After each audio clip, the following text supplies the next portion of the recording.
lo que me encanta de este estudio, es una serie de 4, y lo que me encanta de este estudio es todo lo que aprendemos del Señor Jesús, que pues que a veces no caemos en cuenta de esas cosas. Hace 15 días vimos cómo del Señor Jesús se había profetizado, y eso es algo muy especial.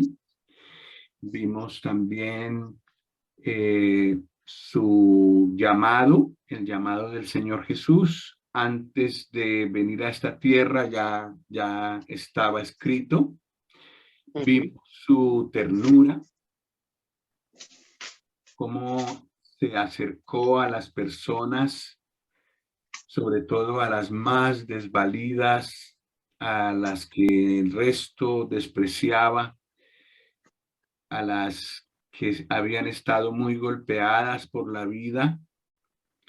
Se acercó a ellas con especial sensibilidad y cercanía. Pero también vimos, y eso es algo muy hermoso que tiene el primer canto, la primera porción que habla de él en Isaías, es su potencia, su poder, el mismo que se acercó a los necesitados, que se acercó a los humildes, a los desvalidos, es el mismo que gobernará esta tierra con vara de hierro. Entonces, la manera como lo describe Isaías es única. Es como algo complementario a los evangelios, que es lo que más conocemos, es la parte que más nos habla del Señor Jesús. Eh, pues son 4 ese tipo de descripciones de él, y entonces vamos a ver hoy la segunda. Está en Isaías 49 y lo vamos a leer. Dice el versículo 1: Oídme costas y escuchad, pueblos lejanos. Jehová me llamó desde el vientre, desde las entrañas de mi madre tuvo mi nombre en memoria, y puso mi boca como espada aguda. Me cubrió con la sombra de su mano y me puso por saeta bruñida. Me guardó en su aljaba y me dijo: Mi siervo eres, oh Israel, porque en ti me gloriaré. Pero yo dije: por demás he trabajado, en vano y sin provecho he consumido mis fuerzas.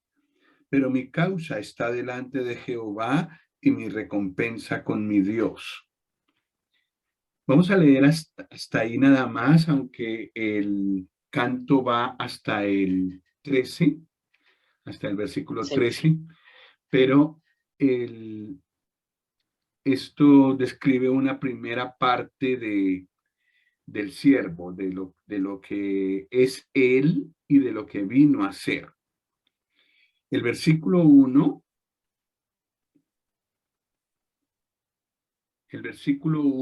nos muestra 2 cosas muy interesantes y aparentemente contradictorias. Dice: oídme costas y escuchad, pueblos lejanos. Esa es una expresión que solo ha usado Dios en Isaías. Poderle hablar a los que no eran de Israel, a los que están lejos. Recordamos que en el primer estudio sobre Isaías que hicimos hace 2 semanas, hablamos de esto también, que el llamado del Señor Jesús ya desde el Antiguo Testamento no era solo para Israel, sino también para los que estábamos lejos: España, Colombia, Honduras, Argentina, inclusive Nueva Zelanda, que es lo más lejos, yo creo, de Israel que hay. Entonces, aquí el Señor Jesús se presenta como Dios, usando las palabras que usa Dios. Oídme costas y escuchad pueblos lejanos. Pero luego dice algo muy curioso. Jehová me llamó desde el vientre, desde las entrañas de mi madre tuvo mi nombre en memoria. Aquí habla del Señor Jesús con una madre y estando en el vientre de una madre. Es el nacimiento de él como hombre.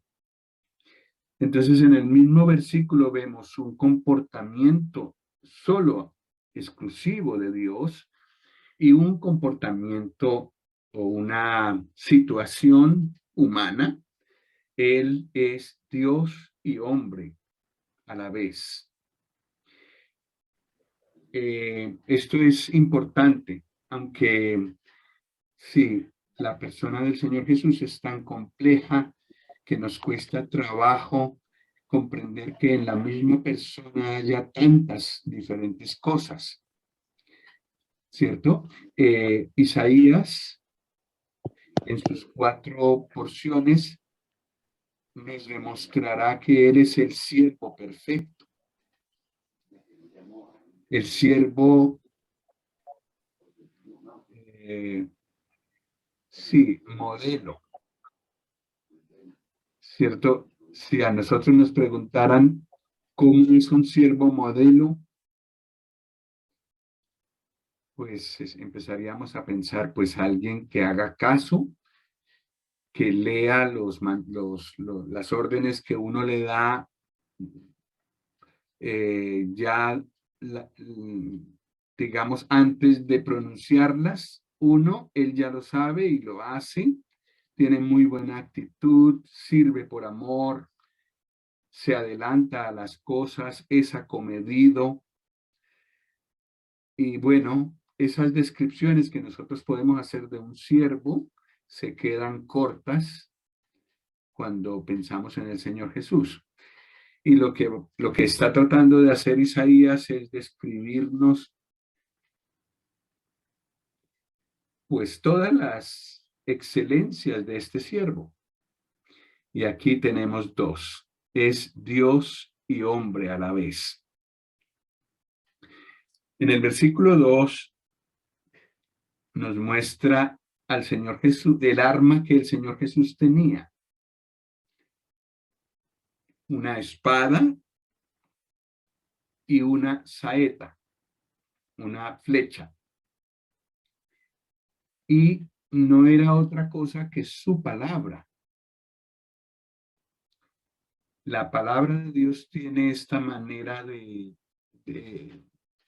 es una figura que se usa para referirse a la palabra de Dios. En Hebreos 4:12 dice, a ver si lo puedo leer rápidamente, Hebreos 4:12 dice, porque la palabra de Dios es viva y eficaz y más cortante que toda espada de 2 filos y penetra hasta partir el alma y el espíritu, las coyunturas y los tuétanos, y discierne los pensamientos y las intenciones del corazón. Entonces la Biblia es una espada, por eso a veces nos penetra tanto, que no lo deja a uno indiferente. Pues el Señor Jesús usó esta arma y la usó pues extraordinariamente bien. Y entonces cuando leemos sus palabras que quedaron escritas en los evangelios, nos damos cuenta de hasta dónde llegan. Llegan muy profundo al alma y nos afectan todo. Afectan nuestro espíritu, nuestra alma y nuestro cuerpo, las coyunturas y los tuétanos, todo, todo, todo. Pero es curioso, eso es un arma. El Señor Jesús sí usará armas físicas pero no en su primera venida. Su primera venida fue para mostrarnos el amor y la gracia de Dios. Su segunda venida, su venida gloriosa, será para mostrar la justicia y el juicio de Dios. Pero en su primera venida, él usa algo que aparentemente no, no es un arma, la palabra de Dios, pero lo es. Y toca conciencias y cambia vidas, llega muy profundo, pues el Señor Jesús usó la palabra y de esta forma, como una espada. Pero es curioso que fue preparado para eso. Me puso por saeta bruñida, me guardó en su aljaba, dice al final el final del versículo 2. Quiere decir que Dios lo preparó para eso. Y aquí hay otra cosa que me supera a mí personalmente. Mi mente es demasiado pequeña para entender cómo el perfecto fue entrenado, fue perfeccionado. El Señor Jesús no empezó su ministerio sino hasta los 30 años. Y a veces yo me he preguntado, ¿no sería un desperdicio eso? Con su gran capacidad hubiera podido empezar a los 18 y 12 años más cambiar vidas y hacer todo lo que hizo. Pero el tiempo de preparación era necesario. No puedo decir detalles, no los conozco, no los sé, pero el Señor Jesús fue entrenado, Dios lo fue afilando, digamos así, y eso lo vemos aquí en esta expresión de saeta bruñida, como afilada, y después guardada un tiempo en el lugar donde se guardan las flechas, hasta que llegara el momento ser, de ser, de servir. Entonces, pues esto me parece muy bonito porque a veces uno quiere servir al Señor y no, y menosprecia ese tiempo de preparación. Es necesario. Bueno, el versículo 3 dice, mi siervo eres, oh Israel, porque en ti me gloriaré. Esto es también un poco difícil de entender, pero eh, ¿por qué? Porque Israel, el pueblo, debió ser el siervo de Dios para hacerlo conocer delante de todos los pueblos. El siervo que le obedeciera, que predicara su palabra, el siervo que hiciera quedar a Dios muy bien delante de las naciones, pero no lo hizo. Entonces el Señor Jesús tomó el lugar de Israel. Y entonces aquí es tratado como Israel en el sentido de que él venía a ser el siervo que sí haría lo que Dios quería que Israel hiciera. Y pues esto nos afecta un poco a nosotros porque tampoco somos los siervos que deberíamos ser. Pero nosotros podemos contemplar el siervo modelo y aprender de él. Y el Señor Jesús hizo dos cosas. Una fue cumplir lo que Dios quería que él cumpliera. Y dos, traer gloria a Dios, hacer quedar bien a Dios, mostrar quién era Dios. En realidad esa es la razón por la que todos nosotros fuimos creados. Todos nosotros fuimos creados para cumplir el propósito que Dios tiene con nuestra vida y también para hacerlo quedar bien a Él, porque Él nos hizo bien, nos hizo perfectos. Pero nuestro pecado ha hecho esconder esos propósitos y de tal manera que hay personas que no saben para qué están en esta vida. Pues con el Señor Jesús no ocurrió así.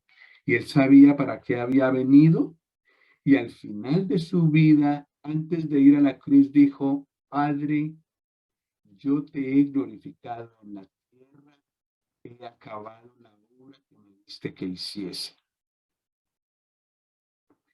Y nadie más ha podido decir eso. Eso está en Juan 17:4. Yo lo leo por amor al tiempo. Pero el Señor Jesús cumplió lo que Dios quería de su vida.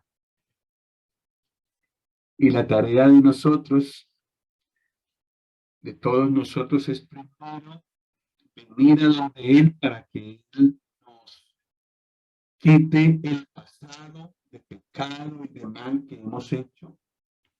Venga a vivir en nosotros. Bueno, nos limpie de todo eso con su sangre y luego venga a vivir a nuestro corazón y restaure en nosotros el propósito que Dios tenía al crearnos. Dios tiene un propósito con cada uno de nosotros y se cumple en la medida en que, primero, que el Señor viva en nosotros y segundo, que le obedezcamos, que sigamos su camino, sus mandamientos. Bueno, el versículo 4 sí como que nos hunde un poco, pero es necesario para nosotros. Porque en cierto momento, después del Señor haber predicado tanto, de haber hecho tantos bienes, de haber mostrado su poder sobre la naturaleza, sobre la enfermedad, sobre los demonios, sobre todo, lo rechazaron. Lo rechazaron y lo trataron muy mal. Y entonces el Señor Jesús probablemente pensó esto. Los evangelios no lo dicen, pero Isaías lo dice. Yo dije, versículo 4, por demás he trabajado, en vano y sin provecho he consumido mis fuerzas. ¿Tiene sentido haber venido?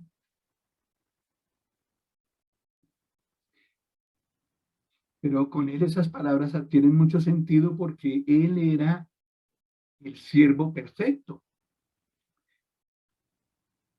Y bueno, que nosotros que somos siervos perfectos, pues uno piensa, pues es culpa de nosotros, no sabemos hacer bien el trabajo, entonces por eso no hay fruto, parece que todo fuera perdido, tanto esfuerzo, tantas oraciones, todo perdido. Pero entonces lo que nos anima mucho es que él, que no se equivocó, que en todo fue perfecto, en oraciones, en trabajo, en cierto momento exclamó así. Sí, lo que decía es que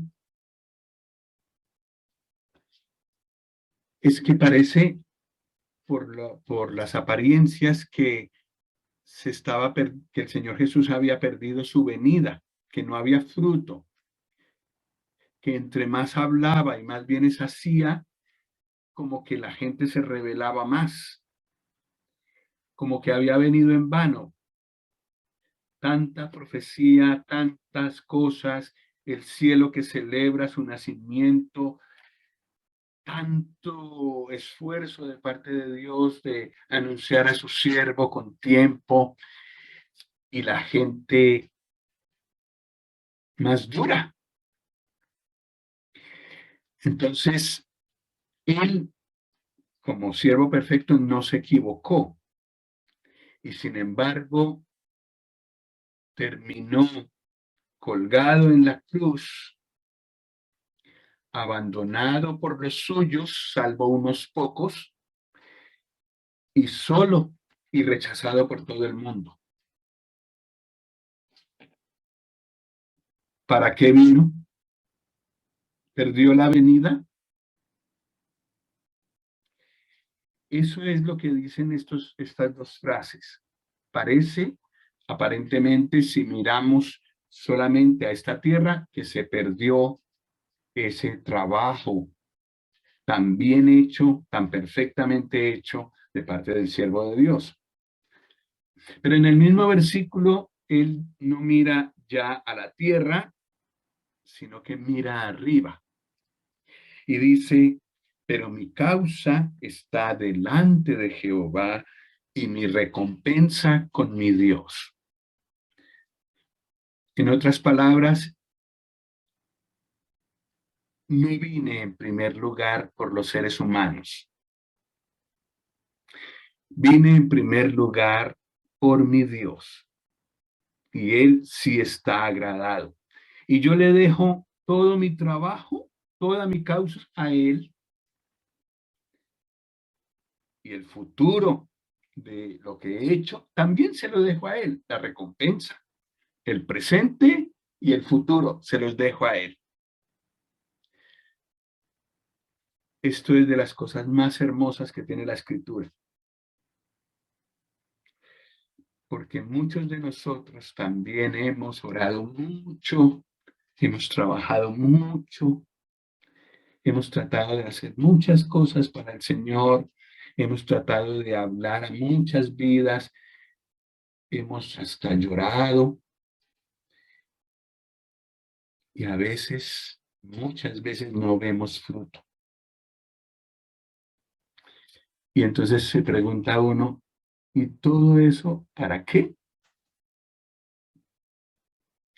Debió ser culpa mía. Y sí, puede ser que haya sido culpa mía.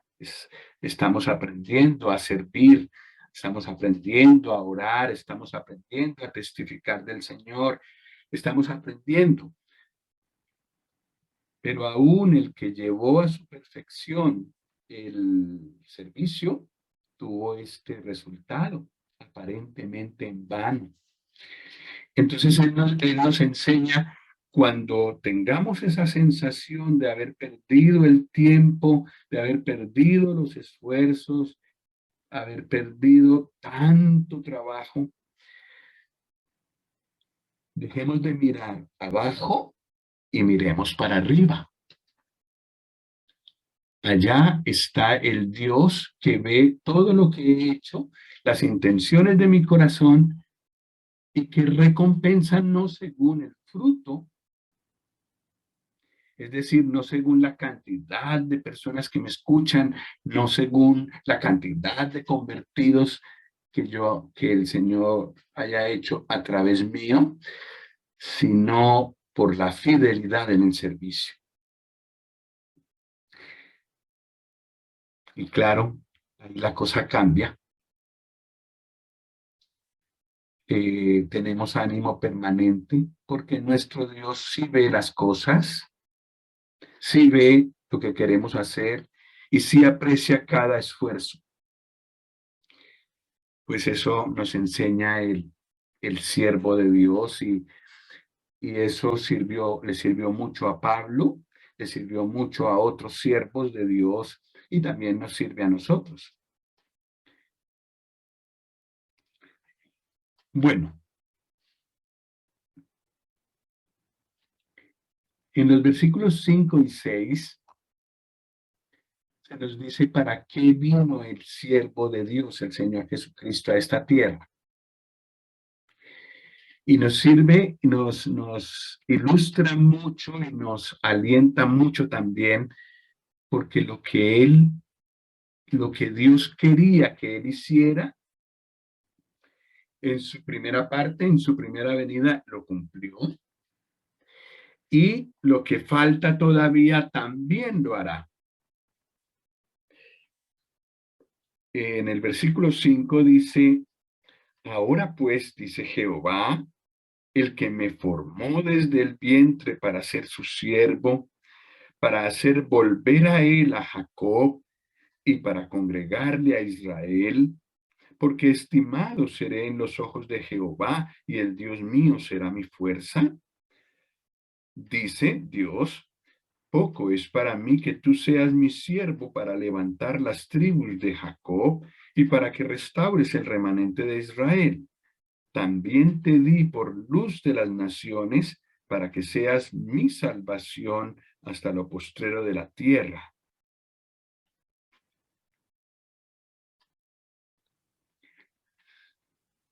Cuando el siervo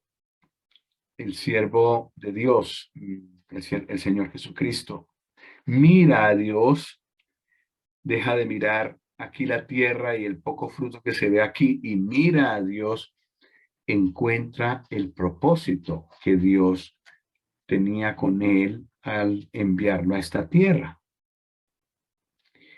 Y era traer de vuelta a Dios al pueblo de Israel. Estaba lejos. Y el Señor Jesús vino a traerlos de vuelta a Dios.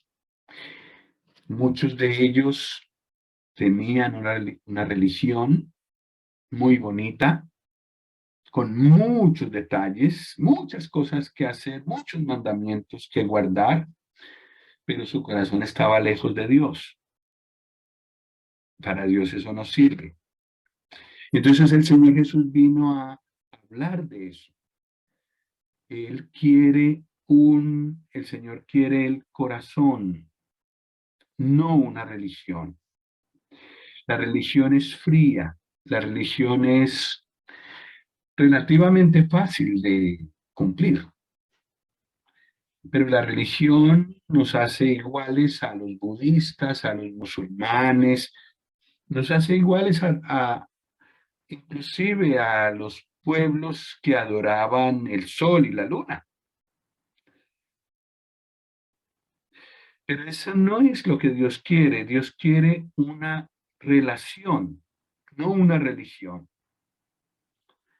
Y el Señor Jesús vino para eso, para que el corazón de las personas buscara a Dios, no por fuera, no una fachada, sino algo del corazón, algo interno. Y todas las palabras que leemos en los evangelios del Señor Jesús apuntan a eso. También para nosotros, Dios no quiere de nosotros una religión, Dios quiere de nosotros nuestro corazón, nuestra vida, nuestro entero, nuestro ser entero. Y el Señor Jesús vino para eso. Y Él trabajó primero para Israel, vino a Israel y estuvo en Israel, poco salió del territorio de Israel, estuvo andando a lo ancho y a lo largo de Israel, eh, buscando a las personas, a los judíos, y luego a sus discípulos también les dijo primero, vayan a Israel, vayan a las ovejas perdidas de la casa de Israel, pero en el corazón de Dios había más que eso. Y un siervo tan grande, tan perfecto, tan completo, eh, podía hacer una tarea mucho más amplia. Ser luz de las naciones, es decir, de todos los pueblos, de todas las naciones que no eran Israel, y ser la salvación de Dios para todo el mundo, hasta lo último de la tierra. Y qué bonito es que al día de hoy hay personas hasta en lo último de la tierra que han sido salvos por el Señor Jesús.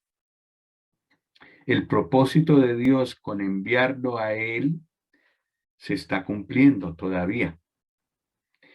Efectivamente, muchos en Israel volvieron al Señor, y de eso nos habla mucho el libro de los Hechos, pero también luego otras naciones. La nación más lejana que vemos en el libro de los Hechos es Roma, es Italia, pero el Evangelio llegó más lejos, llegó a España, llegó a Marruecos, y luego, con el descubrimiento de América, eh, el conocimiento de Dios llegó hasta América, llegó hasta el último rincón de América, pero como hubo para muchos una religión que no los cambió, que no los trajo realmente de vuelta a Dios, Dios envió otros con su palabra, de tal manera que ahora casi todos los rincones de América tienen creyentes que no solamente tienen una religión, sino que viven con Dios.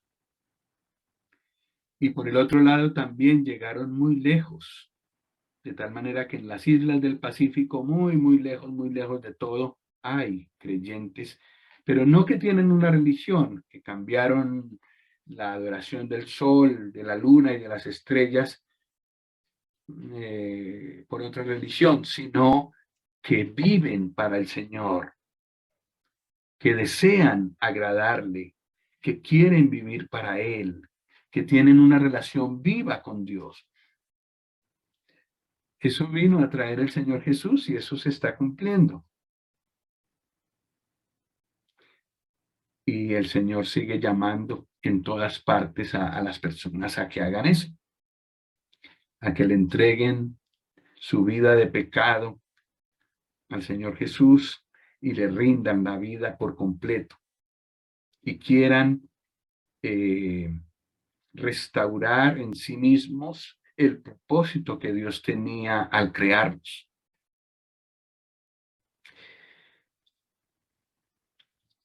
Luz para las naciones y salvación para toda la tierra, para Israel, pero también para toda la tierra.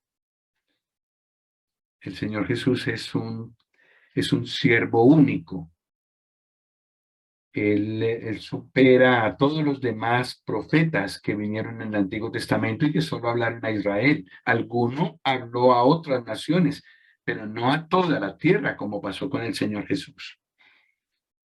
Él es el Salvador del mundo. Y en todos los rincones de la tierra podemos hablar de Él. En parte porque Dios le entregó a Él el dominio de toda la tierra. Toda potestad me es dada en los cielos y en la tierra.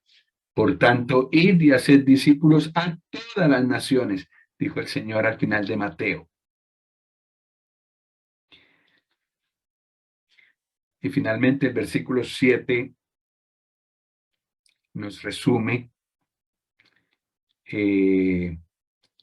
toda la tarea del siervo. Así ha dicho Jehová, Redentor de Israel, el santo suyo, al menospreciado de alma, al abominado de las naciones, al siervo de los tiranos. Verán reyes y se levantarán príncipes y adorarán por Jehová, porque fiel es el Santo de Israel, el cual te escogió.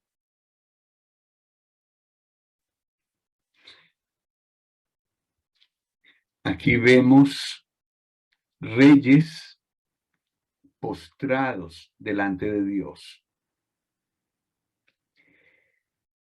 El siervo habrá logrado el propósito para el que fue enviado. Su venida fue en dos partes. La primera en humildad, como lo hemos visto, hablando a las conciencias, usando la palabra como arma, acercándose al humilde, en debilidad, digámoslo así.